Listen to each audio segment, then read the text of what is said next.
जैसा कि आप सभी लोग जानते हैं कि 31 अक्टूबर 2025 शुक्रवार को पड़ रही है कार्तिक महीने की आंवला नवमी व्रत, जो बहुत ही खास है। और दोस्तों, ये वो तिथि है जो कि कार्तिक महीने में शुक्रवार को पड़ रही है, तो इस दिन का महत्व और भी अधिक बढ़ जाता है। पूज्य गुरु जी ने कहा है कि अगर कभी भी मौका लग जाए और कार्तिक महीने की आंवला नवमी शुक्रवार को पड़ जाए तो इस दिन आपको 11 गेहूं के दाने वाला उपाय जरूर करना चाहिए, क्योंकि ऐसा संयोग बहुत ही कम आता है। और दोस्तों, इसी दिन किया जाने वाला पंडित जी द्वारा बताया गया 11 गेहूं के दाने वाला उपाय आप लोगों को जरूर करना चाहिए।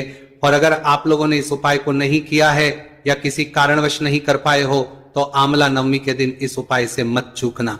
दोस्तों देखिए, यह दिन इतना खास होता है, इतना महत्वपूर्ण होता है, देखा गया है कभी कभी बड़े बड़े पूजा पाठ अनुष्ठान से जो मनोकामना पूर्ण नहीं होती है, वह कार्तिक महीने के शुक्रवार के दिन एक छोटे से करने से ही आपकी मनोकामना पूर्ण हो जाती है।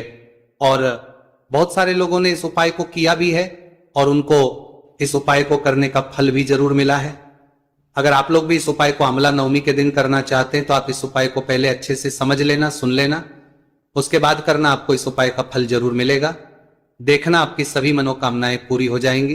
दोस्तों, हम आपको यहां पर बता दें कि ये जो गेहूं के दाने वाला उपाय, ये उपाय पंडित जी ने अपनी अभी की शिव महापुराण की कथा में ही बताया है।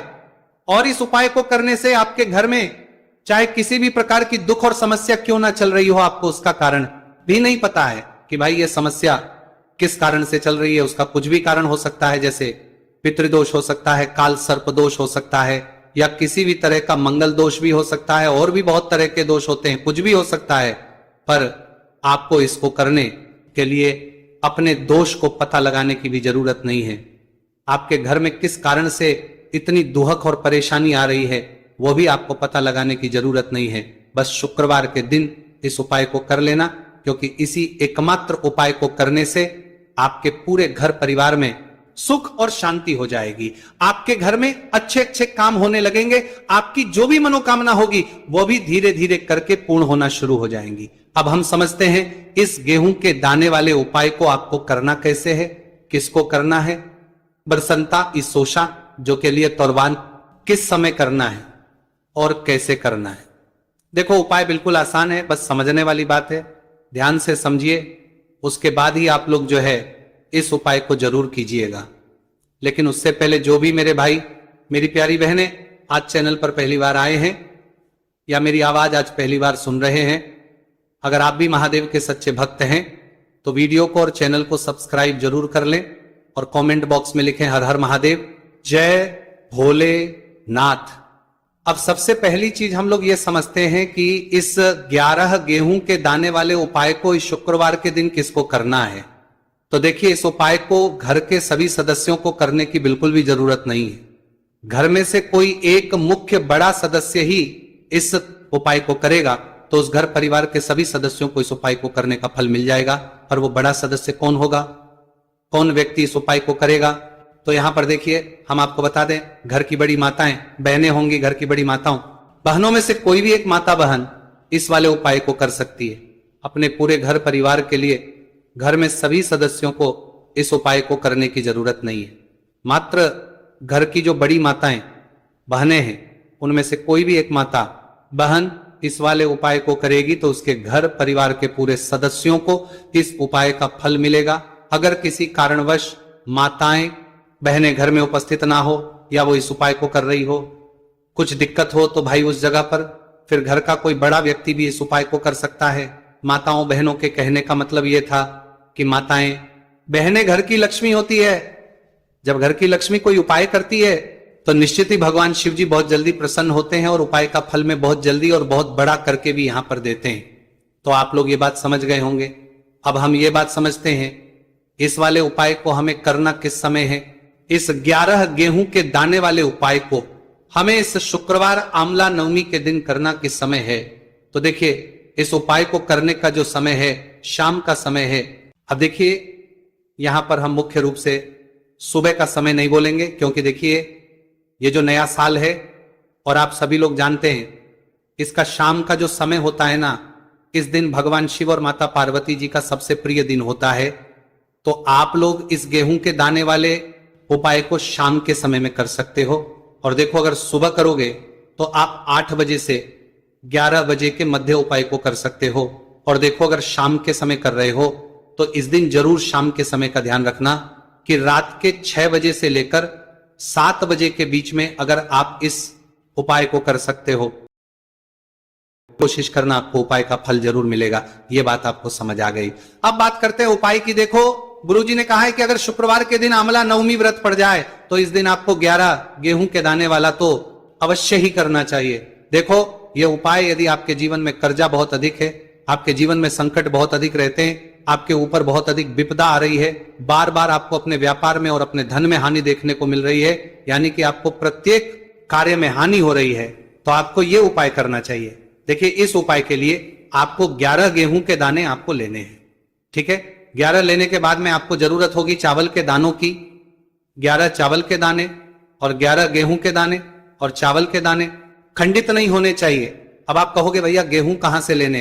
देखो आपको किसी भी किराना स्टोर पे गेहूं के दाने मिल जाएंगे, जाके ले लेना। ठीक है ना, 11 गेहूं 11 चावल के दाने लेने हैं। साथ ही साथ आपको एक तांबे का लोटा लेना है और उस तांबे के लोटे में आपको जल भरना है।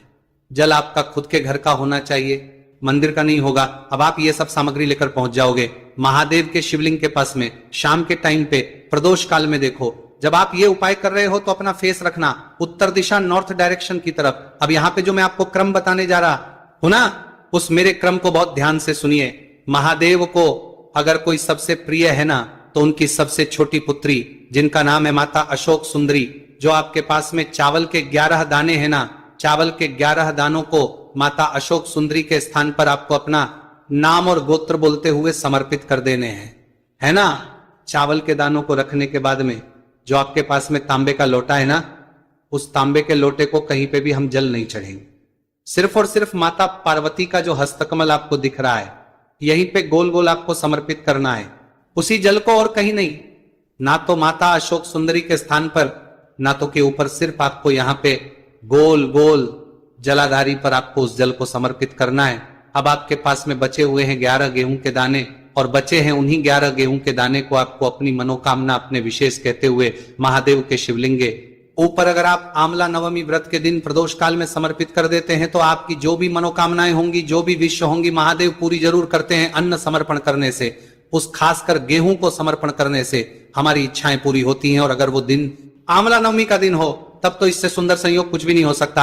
आपकी इच्छाओं को पूरा करने के लिए बहुत स्पेशल, बहुत प्यारा सा उपाय आप सभी को जरूर करना है। ध्यान में रखिएगा, यह उपाय प्रदोष काल में करना है। देखो गुरुजी ने कहा है भगवान शिव के शिवलिंग पर 33 कोटि देवी देवताओं का वास होता है। अगर हम लिंग के सामने कुछ भी उपाय करते हैं तो हमारे सभी देवी देवता हमसे खुश हो जाते हैं। यह उपाय आपको अवश्य करना है। देखो सुबह के टाइम नहीं कर सकते, ठीक है। अब बात करते हैं अगले उपाय की। देखिए इस उपाय के लिए आपको 2 दीपक लेने होंगे। दोनों ही दीपक आप मिट्टी के भी ले सकते हैं और दोनों ही दीपक आप शुद्ध आटा मढ़कर उनके भी तैयार कर सकते हैं। अब दोस्तों दोनों ही दीपक के अंदर आपको शुद्ध घी का प्रयोग करना होगा और एक दीपक अंदर आपको गोल रुई की बाती का प्रयोग करना होगा और एक दीपक के अंदर आपको लंबी बाती का प्रयोग करना होगा। लंबी बाती वाले दीपक के अंदर आप मौली वाला जो धागा आता है कलावा का, उसकी बाती का प्रयोग भी आप लंबी बाती वाले दीपक के अंदर कर सकते हैं। देखिए 2 दीपक वाला ये चमत्कारी उपाय केवल शुक्रवार की रात्रि में ही किया जाता है, इसीलिए आपको इस उपाय को बहुत ही ध्यान से समझना। इसी के साथ में आपको एक चुटकी काले तिल के दाने लेना है और इसी के साथ में आपको मात्र एक चुटकी हल्दी भी लेनी होगी। अब दोस्तों ये सभी सामग्री लेकर के आपको रात्रि के समय पहुंच जाना है अपने घर में, जहां कहीं भी तुलसी जी का पौधा, तुलसी माता का निवास स्थान है, वहां पर देखिए दोस्तों सबसे पहले तो आपके पास जो एक गोल बाती का दीपक, उसे आपको तुलसी जी के वहां पर प्रज्वलित करना है। दीपक को प्रज्वलित करते समय आपको ओम नमो भगवते वासुदेवा या इस मंत्र का 11 बार जाप कर लेना है। अब देखिए दोस्तों, आप जो एक चुटकी काले तिल के दाने लेकर के आए हैं उन्हें आपको अपने सीधे हाथ में रखना है और जो आपने गोल बाती वाला दीपक प्रज्वलित किया है माता तुलसी जी के वहां पर, उसके ऊपर से आपको इन एक चुटकी काले तिल को घड़ी की दिशा में घुमाना है। विष्णु और माता लक्ष्मी के निमित्त प्रज्वलित कर रहे हैं, इस प्रकार से आपको यह दीपक प्रज्वलित कर देना है। अब जो आपके लंबी बाती का दीपक है, एक चुटकी हल्दी है, तो इससे आपको लेकर के पहुंचना है अपने घर के मंदिर में। आपके घर के मंदिर में माता लक्ष्मी की जो भी प्रतिमा ही मूर्ति है उनके सामने सबसे पहले तो आपको ये लंबी बाती का दीपक रखना है। फिर आपको दीपक को प्रज्वलित कर देना है। दीपक को प्रज्वलित करते समय आपको महालक्ष्मी इस मंत्र का जाप करते रहना है। अब दोस्तों, आपके पास जो एक छुटकी हल्दी है उसे आपको अपने सीधे हाथ में रखना है और इस एक छुटकी हल्दी को आपको उस दीपक के ऊपर से 11 बार घड़ी की दिशा में घुमाना है और आपको महालक्ष्मी नमः मंत्र का जाप करते रहना है। और इस एक चुटकी हल्दी को आपको उसे दीपक के अंदर डाल देना है। देखिए, एक चुटकी हल्दी वाला जो दीपक है आपके जीवन से दुर्भाग्य को समाप्त करता है। माता लक्ष्मी की आपको कृपा प्राप्त करवाएगा, धन प्राप्ति के आपके जीवन में नए मार्ग बनाएगा। देखो, अगला उपाय है वो भी बहुत ज्यादा खास है। तीनों उपाय को आप जरूर सुनना, क्योंकि जो आपको अच्छा लगे वो उपाय आप कर सकते हैं। देखिए, इस उपाय के लिए आपको 2 हरी इलायची लेनी होगी। हरी इलायची आपको साबुत लेनी है, खंडित नहीं होनी चाहिए। और इसी के साथ में आपको मात्र थोड़ा शहद लेना है। शहद आपको मात्र आधा चम्मच या फिर उससे भी कम ले लेना है। और इसी के साथ में आपको एक दीपक दीपक आप चाहे तो मिट्टी का भी ले सकते हैं और आप चाहे तो शुद्ध आटा मढ़कर उसका दीपक भी आप तैयार कर सकते हैं। इस दीपक के अंदर आपको मौली का जो धागा आता है कलावा का, उसकी बाती का प्रयोग करना होगा। यानी कि इस दीपक के अंदर आपको लाल रंग की बाती का प्रयोग करना होगा और इस दीपक के अंदर आपको शुद्ध घी का प्रयोग करना होगा। अब ये सारी सामग्री लेकर के आपको अपने घर में जो भी मंदिर है वहां पर पहुंच जाना है और आपको मां लक्ष्मी के किसी भी स्वरूप के सामने बैठ जाना है। अगर माता लक्ष्मी की फोटो है, माता लक्ष्मी की प्रतिमा है तो उनके सामने आपको बैठ जाना है। अगर माता पार्वती की प्रतिमा है तो उनके सामने आपको बैठ जाना है। यानी कि किसी भी माता के स्वरूप के सामने आपको बैठ जाना है। अब देखिए, सबसे पहले तो आपको माता रानी के सामने सी चावल की ढेरी बना देनी है। यानी किसी अक्षत के दाने आपको माता रानी के सामने रखना है। उसके बाद आप एक दीपक लेकर के गए हैं, उस दीपक को आपको उन्हीं चावल के दानों के ऊपर रख देना है और फिर इस दीपक को आपको माता रानी के सामने प्रज्वलित कर देना है। देखिए, इस दीपक को प्रज्वलित करते समय आपको लक्ष्मीनम इस मंत्र का लगातार जाप करते रहना है। दीपक को प्रज्वलित करने के बाद आप जो 2 हरी इलायची लेकर के गए हैं उसमें से एक हरी इलायची को तो आपको उसी दीपक के अंदर डाल देनी है और वहीं पर आपको से कम 21 बार ओम महालक्ष्मी नमः इस मंत्र का जाप कर लेना है। अब आपके पास जो शहद है और एक हरी इलायची है उसे सीधे आपको लेकर के पहुंच जाना है।